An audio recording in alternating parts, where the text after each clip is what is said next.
Elə belə çağırdım dedim bir havamı dəyişəsən. Yaxşı elədiniz.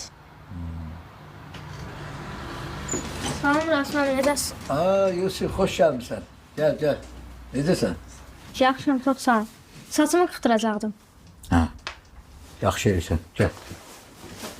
Maşallah, maşallah. Sən bu kişini tanıyırsan ha? Yox. Ha bu məhəlləmizin fəxridir, fəxri. Gələcəyin xanəndəsi. Ay maşallah. Bunun babası ilə dostluq eləmişəm. Rəhmətli Tərlan tamam başqa kişi idi də. Hələ bu da layiqli övlad da, layiqli nəvə. Bura bax, bayaqda səni tərifləyirəm.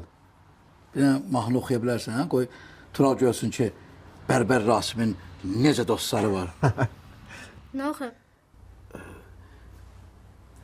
Kimlər gəldi, kimlər getdi.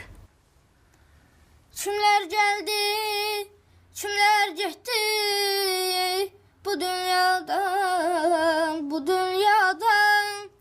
Kimlər gəldi, kimlər getdi bu dünyadan, bu dünyadan.